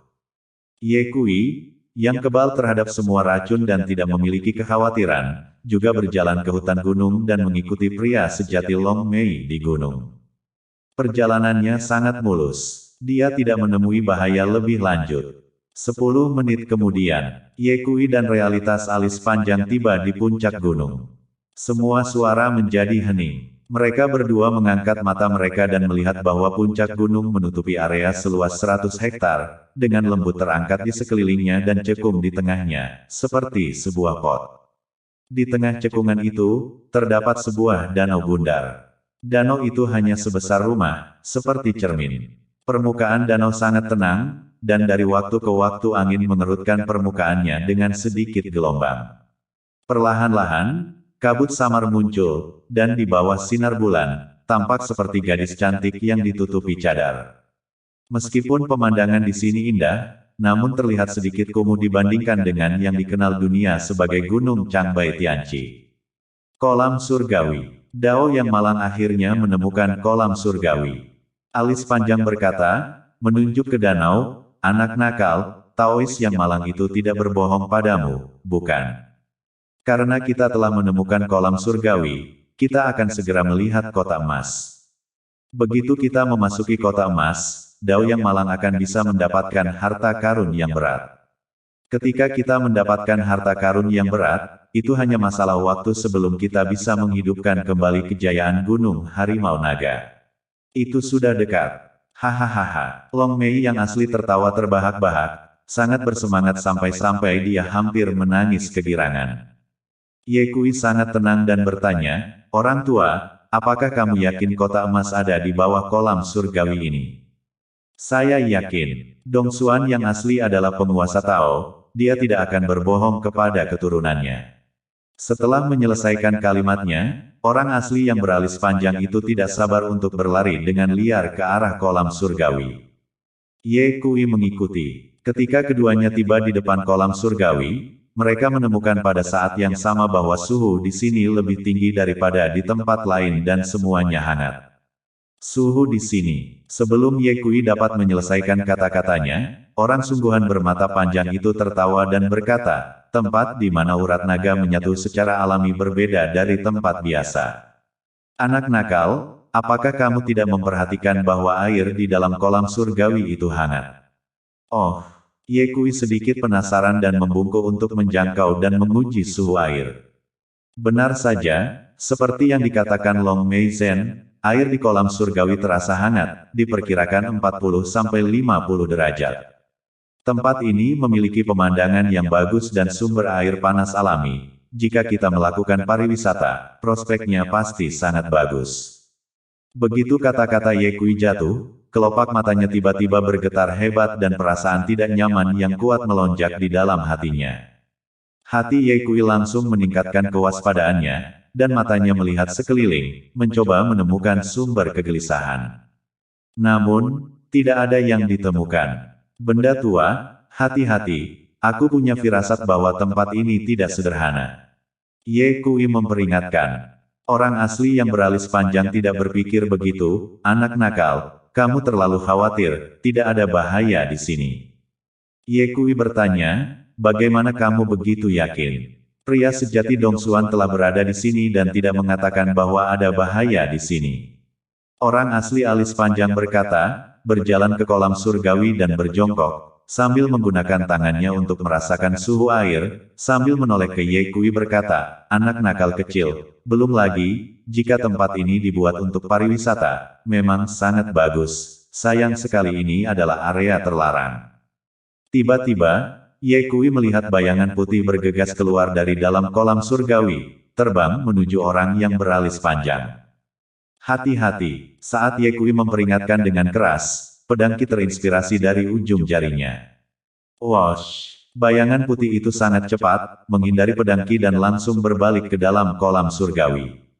Alis panjang mengambil beberapa langkah cepat ke belakang dan bertanya pada Ye Kui, ada apa? Ye Kui menggelengkan kepalanya, saya tidak melihatnya. Tidak mungkin, bahkan penglihatanmu tidak melihatnya dengan jelas. Bagaimana ini mungkin? Orang sungguhan yang beralis panjang itu merasa tidak percaya. Tanpa sepengetahuannya, Ye Kui bahkan lebih terkejut di dalam hatinya. Dia telah mengembangkan 3 saluran ki sejati, dan dengan kekuatannya saat ini, tidak mungkin bagi orang kuat yang telah mengembangkan 9 saluran ki sejati dalam jarak 100 meter untuk melarikan diri dari matanya. Namun, bayangan putih yang barusan, dia tidak melihatnya sama sekali. Ye Kui berkata, meskipun saya tidak melihat dengan jelas benda apa itu sangat cepat sehingga bisa lolos dari mata saya, itu tidak boleh diremehkan. Alis panjang bertanya, mungkinkah itu monster air?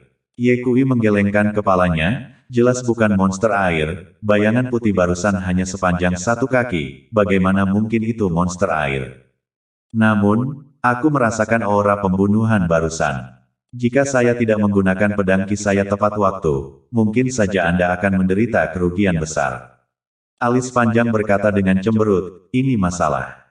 Airnya berbahaya, bagaimana kita bisa turun? Bagaimana jika makhluk hantu itu baru saja menyerang kita setelah kita turun? Ye Kui berkata, bukankah kamu mengatakan sebelumnya bahwa kamu bisa mengubah nasib buruk menjadi keberuntungan, mengapa kamu tidak mencoba masuk ke dalam air? Kamu ingin aku pergi dan mati. Realis alis panjang dengan dingin mendengus, Taois yang malang tidak akan tertipu oleh tipuanmu. Ye Kui tersenyum dan berkata, lalu bagaimana kalau kamu memberi tahu trigram lain? Alis panjang sedikit terkesan, tetapi kemudian dia menggelengkan kepalanya seperti mainan dan berkata dengan benar, meramal adalah mengungkapkan udara terbuka, dan jika Anda memberitahu terlalu banyak, Anda akan dikutuk oleh surga. Kutukan surga, pantatku. Anda jelas-jelas membuat alasan atas ketidakmampuan Anda untuk mengatakan yang sebenarnya. Ye Kui melirik alam alis panjang dengan pandangan menghina, lalu diam-diam membuka mata surgawi dan melihat ke arah air dengan kedua matanya. Seketika, penglihatannya menembus 30 meter di bawah air. Airnya jernih, tidak ada apa-apa kecuali beberapa rumput liar. Sambil mengamati, Ye Kui berkata, benda tua, bahkan jika tidak ada bahaya di dalam air, akan sulit bagi kita untuk mencapai dasar kolam surgawi. Alis panjang bertanya, mengapa? Ye Kui berkata, kolamnya sangat dalam sehingga kita tidak bisa melihat dasarnya, kita tidak punya peralatan menyelam, bagaimana kita bisa masuk? Alis panjang berkata, Kamu tidak perlu khawatir tentang itu, Tao yang malang memiliki caranya sendiri. Solusi apa? Ini bukan. Petik 2. Suara Ye Kui berhenti tiba-tiba, tubuhnya menegang, dan tangan kanannya diletakkan di belakang punggungnya, energi batinnya melonjak di telapak tangannya. Melihat tindakan Ye Kui, orang asli alis panjang itu bertanya, apakah kamu menemukan sesuatu? Jangan bersuara, Ye Kui berbisik, matanya tertuju pada bagian dalam kolam surgawi, hanya untuk melihat bayangan putih bergegas keluar dari bawah air dengan kecepatan luar biasa. Itu seperti aurora borealis. Meskipun Ye Kui telah membuka mata surgawi, dia masih tidak melihat dengan jelas apa sebenarnya bayangan putih itu. Dia hanya menangkap lintasan kemajuan bayangan putih itu. 20 meter, 10 meter, 5 meter. Wash! Bayangan putih itu melesat keluar dari air seperti kilat dan menerjang langsung ke arah Ye Kui. Ye Kui sudah siap untuk itu dan telapak tangannya dengan cepat mengulurkan tangan, meraih bayangan putih di tangannya. Ada rasa sakit yang menyengat di telapak tangannya. Darah segar mengalir keluar. Ye Kui mencengkeramnya dengan erat sampai mati dan hanya pada saat ini dia melihat bahwa bayangan putih yang dia pegang di telapak tangannya sebenarnya adalah ikan putih. Ikan putih ini memiliki panjang sekitar 30 cm, dengan mulut runcing dan kepala berbentuk kerucut, serta tubuh yang rata, seperti pedang. Ikan ini memiliki sirip seperti pedang di punggung dan perutnya, dan siripnya memiliki 3 duri keras yang sangat tajam, dan duri keras inilah yang memotong telapak tangan Ye Kui. Ye Kui terkejut di dalam hatinya. Dagingnya telah lama sebanding dengan kulit besi dan tulang perunggu sejak dia mengembangkan keterampilan naga ilahi 9 belok. Jadi pedang dan tombak biasa tidak dapat melukainya sedikit pun, tetapi dia tidak pernah berpikir bahwa dia akan terluka oleh seekor ikan hari ini. Benda tua, lihatlah, ikan apa ini? Ye Kui berteriak. Pria sejati beralis panjang itu datang dan memperhatikan dengan seksama, lalu keterkejutan muncul di wajahnya, ikan pedang. Ikan pedang. Ye Kui memiliki ekspresi bingung di wajahnya. Sang realis alis panjang menjelaskan, dalam Sutra Gunung dan Laut, tertulis bahwa, ada seekor ikan di gunung dan sungai yang berbentuk seperti pedang dan disebut ikan todak. Tidak hanya itu, saya juga membaca dalam sebuah buku kuno bahwa duri sirip ikan todak sebanding dengan pedang dewa dan sangat tajam. Nyaris. Ikan todak itu digenggam di telapak tangan Ye Kui dan meronta-ronta dengan putus asa, dan bahkan memamerkan giginya ke arah Ye Kui, memperlihatkan 2 gigi yang tipis dan panjang. Sialan, binatang buas, beraninya kamu pamer padaku, mencari kematian. Ye Kui selesai dan bersiap untuk menghancurkan ikan todak dengan satu tangan. Anak nakal, hentikan. Alis panjang dengan cepat menghentikan Ye Kui dan berkata dengan senyum panas, ikan todak adalah hal yang baik. Giginya dan duri keras di atas siripnya adalah bahan yang sangat baik untuk membuat senjata tersembunyi. Selain itu, saya pernah membaca di buku resep tentang makanan gourmet bahwa ikan todak memiliki daging yang empuk dan bahkan lebih baik dari ikan buntal. Kuncinya adalah ikan todak sangat langka, dapat hidup hingga 1000 tahun dan tumbuh dengan lambat. Ikan todak sebesar ini setidaknya berusia beberapa ratus tahun, dan konsumsinya dapat meningkatkan kekuatannya. Ye Kui sedikit terkejut, benarkah? Kamu tidak percaya padaku? Coba saja dan kamu akan tahu. Orang sungguhan yang beralis panjang selesai berbicara dan meremas mulut ikan todak. Sesaat kemudian, ikan todak itu mati lemas dan mati. Si alis panjang dengan cepat membelah ikan todak itu, mengumpulkan beberapa kayu mati, membuat api di tempat, dan kemudian memanggang ikan todak itu. Dalam waktu singkat, ikan itu berbau harum di hidung. Ye Kui mengendus dan semangatnya terangkat, seolah-olah dia telah makan ginseng berusia 100 tahun, dia hanya merasakan perasaan ringan yang luar biasa di sekujur tubuhnya. Sepertinya yang dikatakan orang tua itu benar, ikan todak benar-benar enak. Ye Kui berkata diam-diam. Anak nakal, pergi dan bantu aku mengumpulkan kayu bakar kering. Orang sungguhan beralis panjang itu berkata. Ye Kui tidak terlalu memikirkannya dan berbalik untuk mencari kayu bakar kering, dan ketika dia kembali, dia menemukan hanya tulang ikan yang tersisa. Alis panjang yang asli sedang duduk di tanah dengan lutut bersilang, mata terpejam, dan sedang melatih energinya. Beraninya kamu melepaskanku untuk makan sendirian, tidak tahu malu. Ye Kui mengutuk, dan tepat pada saat ini, aura besar dilepaskan dari pria sejati alis panjang. Segera setelah itu, 4 saluran ki sejati muncul di belakangnya. Keheranan muncul di wajah Ye Kui. Dia tidak menyangka bahwa realitas alis panjang benar-benar telah mengembangkan ki sejati lainnya setelah hanya memakan ikan todak. Itu luar biasa. Pantas saja benda tua ini membuatku bercabang untuk makan sendiri. Ternyata ikan todak benar-benar bisa meningkatkan kultivasi. Begitu Ye Kui memikirkan hal ini, alis panjang membuka matanya dan berkata dengan senyum panas, "Anak nakal, ketika aku melihatmu terlambat kembali sekarang, Dao yang malang takut ikan bakar tidak akan terasa enak jika dingin, jadi aku memakannya untukmu.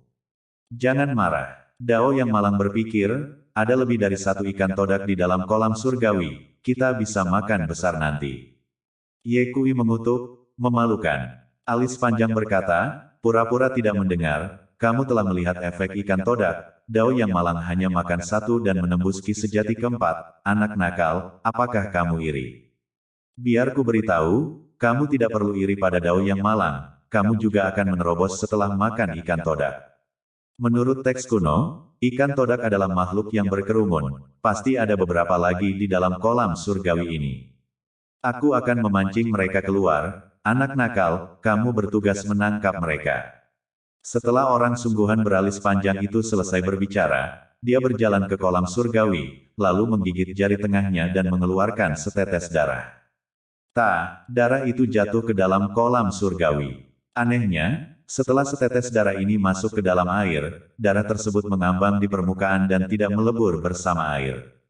Ye Kui tahu bahwa realitas alis panjang pasti menggunakan beberapa teknik rahasia. Saat itu pada saat ini, 5 detik kemudian, jari telunjuk dan jari tengah tangan kirinya menyatu dan dia menunjuk ke dalam kolam surgawi dan berteriak menyebar. Seketika, tetesan darah itu mengeluarkan bau darah yang kuat. Anak nakal, bersiap-siaplah, ikan todak akan keluar. Berikan yang terbaik, tangkaplah ikan sebanyak mungkin. Pria asli beralis panjang itu selesai berbicara dan dengan cepat mundur beberapa langkah. Ye Kui membuka mata surgawinya dan memusatkan pandangannya ke dalam kolam surgawi, dan setelah beberapa saat, tidak ada tanda-tanda ikan todak. Benda tua, apakah ini benar-benar akan berhasil?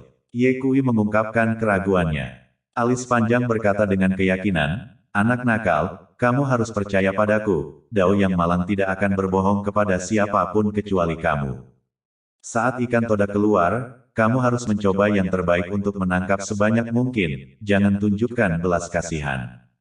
Sekali Anda melewatkan hal yang begitu baik, akan sulit untuk menemukannya di masa depan. Ye Kui terus menatap bagian dalam kolam surgawi. 2 menit kemudian, tiba-tiba, sebuah bayangan putih muncul di dalam air.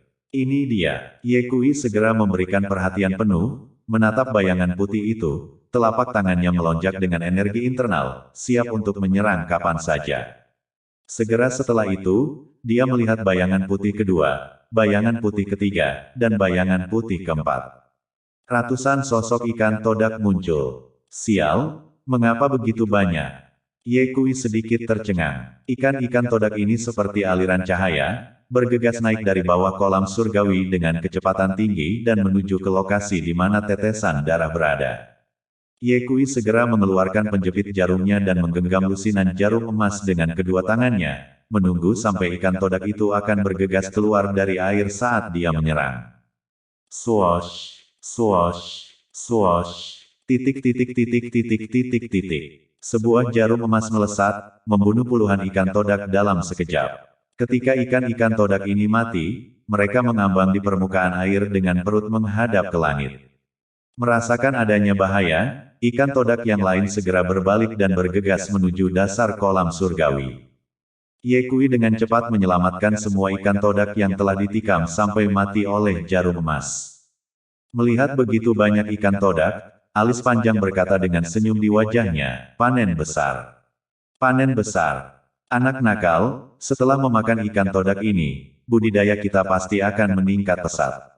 Bakat bela dirimu sangat tinggi, mungkin jika kamu makan selusin ikan todak, kamu bisa menerobos jalan ke-9 dari ki sejati. Ye Kui juga memiliki beberapa harapan di dalam hatinya, jika ikan todak ini benar-benar dapat membuatnya menerobos ke jalur ke-9 Ki sejati, maka dia akan memiliki lebih banyak kekuatan saat berhadapan dengan kota terlarang. Anak nakal, ayo kita lakukan bersama, cepatlah. Pada saat itu, mereka berdua membuka ikan todak, membersihkannya, dan kemudian memanggangnya. Ye Kui menghitung dalam hati, ada 54 ikan todak. Setelah dia dan realis alis panjang memanggang ikan todak ini, mereka mengeluarkan anggur monyet dan memakan ikan panggang sambil minum. Ikan bakar dengan arak, semakin banyak kamu minum, semakin banyak yang kamu miliki. Keren. Setelah dia makan 5 ikan bakar, wajahnya memerah seolah-olah dia mabuk, dan dia berkata, anak nakal, aku akan beristirahat sebentar, jangan habiskan semuanya, sisakan beberapa untukku. Setelah mengatakan itu, Long Mei duduk berlutut dan mulai melatih energinya. Ye Kui memakan selusin ikan todak dalam satu tarikan nafas, belum lagi tanda-tanda terobosan, dan bahkan, tidak merasakan apa-apa. Bagaimana ini bisa terjadi? Ye Kui diam-diam menjalankan energinya dan menemukan bahwa ki sejatinya seperti biasa, dan dia segera mengerutkan kening. Mengapa ikan todak bekerja untuk benda tua itu, tetapi tidak untukku?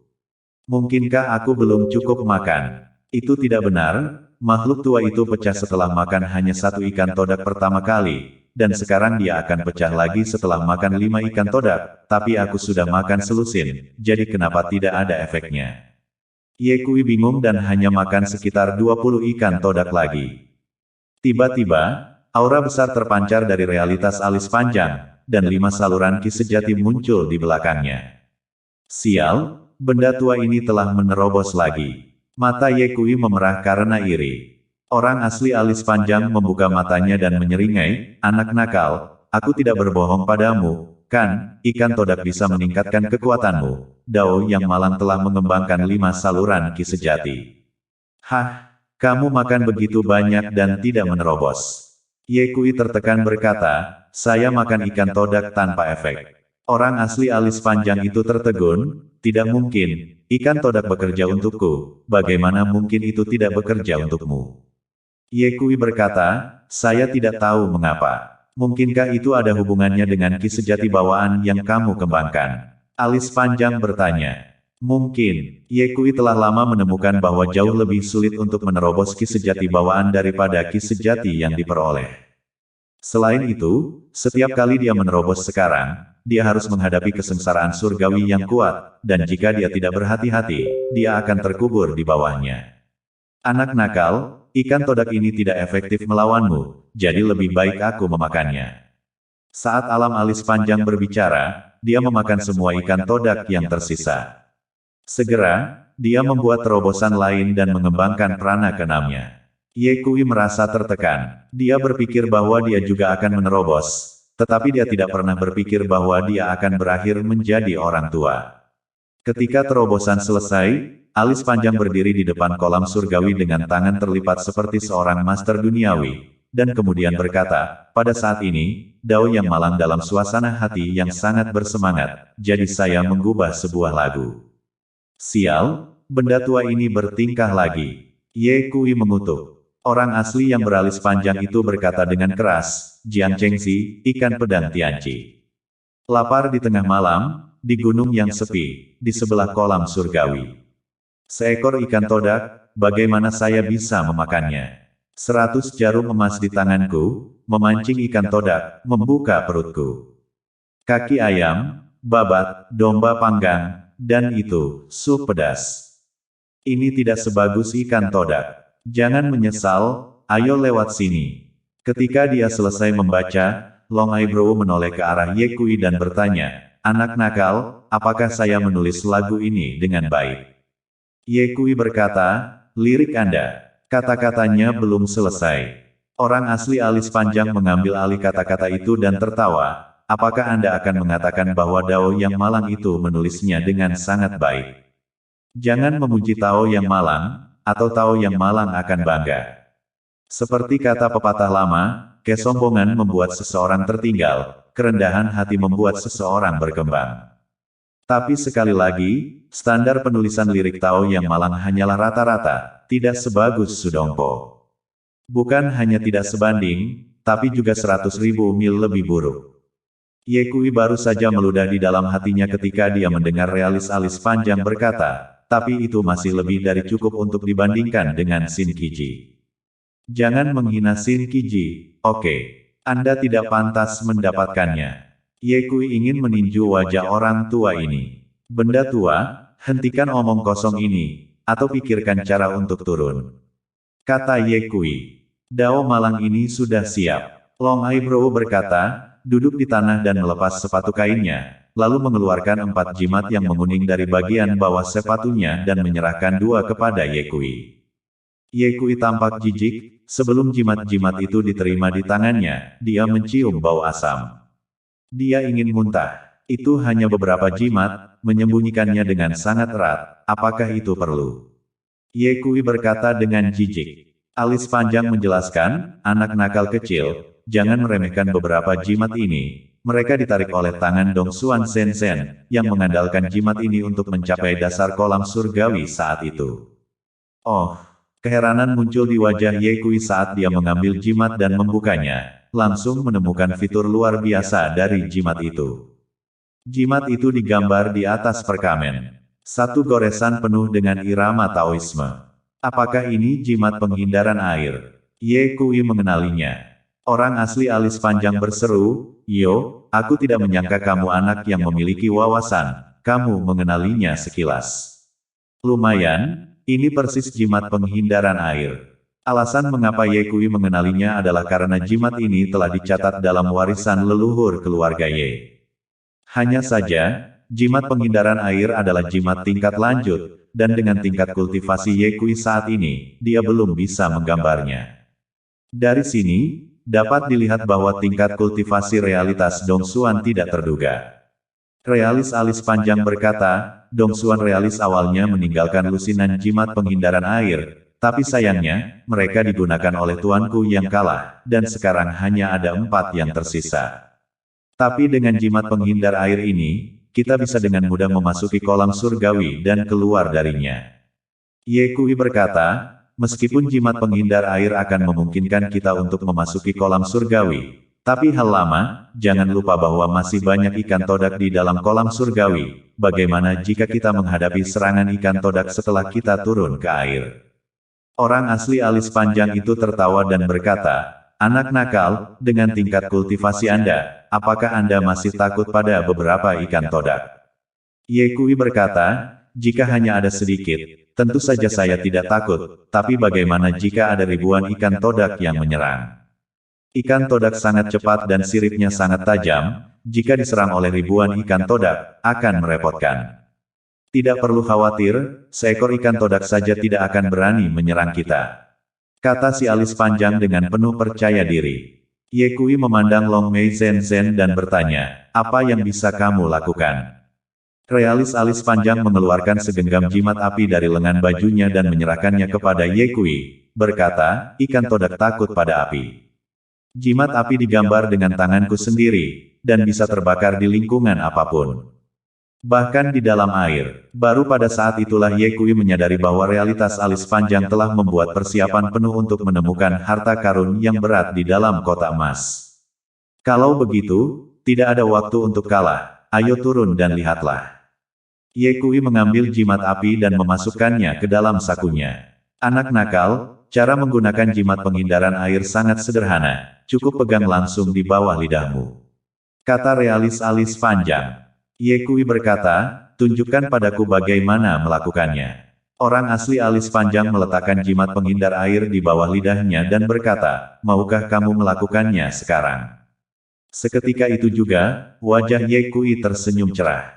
Apa yang kamu tersenyum? Alis panjang bertanya. Ye Kui tersenyum dan menuangkan ki sejatinya ke dalam jimat, lalu menghancurkan jimat penghindar air dengan satu tangan, dan dalam sekejap, jimat penghindar air memancarkan lapisan cahaya biru yang samar. Ye Kui melompat ke kolam surgawi dan lapisan cahaya biru itu seperti perisai cahaya yang menyelimuti seluruh tubuh Ye Kui, mengisolasi air. Ye Kui seperti batu besar saat tubuhnya dengan cepat jatuh ke dasar kolam surgawi. Rumput, jimat penghindar air masih bisa digunakan seperti ini. Alis panjang nyata tercengang, sampai saat ini, dia kemudian mengerti mengapa Ye Kui baru saja tertawa. Dia dengan cepat mengambil jimat itu dari bawah lidahnya, muntah kering 2 kali, dan kemudian menghancurkan jimat penghindar air dengan satu tangan. Situasinya sama dengan Ye Kui. Setelah jimat penghindaran air hancur, itu memancarkan lapisan cahaya biru. Orang sungguhan beralis panjang melompat ke dalam kolam surgawi, dan cahaya biru juga menyelimuti seluruh tubuhnya, saat tubuhnya jatuh ke dasar kolam surgawi dengan kecepatan tinggi. Airnya begitu gelap sehingga dia tidak bisa melihat jari-jarinya. Dia mengeluarkan obor militer dari lengan jubahnya dan berkata sambil tersenyum, "Saya berharap akan gelap di bawah air, jadi saya meminta obor militer kepada Tang Fei sebelumnya." Anak nakal, kamu tidak mengharapkan itu, kan? Jika kamu jatuh dengan cepat seperti ini, jika kamu menabrak batu atau semacamnya, akan aneh jika kamu tidak mati. Oh, Taois yang malang, ingat, dagingmu sangat keras, tidak takut jatuh. Tapi tidak masalah, selama aku melihatmu berantakan, Dao yang malang itu akan bahagia. Sedikit yang dia tahu bahwa Ye Kui telah menguasai mata surga, dan bahkan tanpa senter, dia masih bisa melihat dengan jelas dalam radius 30 meter. Tiba-tiba, Ye Kui merasakan gerakan aneh yang datang dari bawah air, dan cahaya putih muncul dalam kilatan petir. Itu adalah ikan todak. Ye Kui hendak menggunakan jimat api ketika dia tiba-tiba menyadari bahwa ikan todak itu bergegas melewatinya seolah-olah mereka tidak melihatnya. Apa-apaan ini? Ye Kui mendongak dan menyadari bahwa ada sumber cahaya di atasnya, dan ikan-ikan todak itu langsung menuju ke sumber cahaya tersebut. Ye Kui mengutuk, benda tua ini, sebenarnya diam-diam menyembunyikan obor dan tidak memberitahuku. Sekarang bagus, itu menarik semua ikan todak, kamu harus berjuang sendiri. Alis panjang masih senang dengan dirinya sendiri, ingin melihat Ye Kui berantakan, ketika dia tiba-tiba menemukan ikan todak yang tak terhitung jumlahnya bergegas ke arahnya, dia melompat ketakutan dan segera menggunakan jimat api. Boom! Api muncul. Tak disangka, setelah melihat kobaran api, ikan-ikan todak itu tidak melarikan diri atau berpencar, melainkan mengepung alam alis panjang. Segera, beberapa ratus ikan todak muncul di sekitar alam alis panjang, mengincar harimau itu. Pada saat yang sama, mereka juga memamerkan gigi mereka di alam mei panjang. Kulit kepala alam alis panjang terasa geli untuk beberapa saat. Dao yang malang sudah tua, bau dan keras. Apa yang kamu lakukan di sekitarku? Kamu ingin makanan ikan, pergilah makan pengacau kecil. Saat alam alis panjang panik, suara Ye Kui terdengar di telinganya. Benda tua, matikan obornya. Ye Kui menggunakan transmisi suara untuk mengingatkan pria sejati alis panjang. Pria sejati alis panjang bereaksi dan dengan cepat mematikan senter. Lalu, sebuah jeritan menyedihkan terdengar. Ah! Dao yang malang menabrak batu, sakit sekali. Terima kasih sudah nyimak, dilanjut lagi besok ya.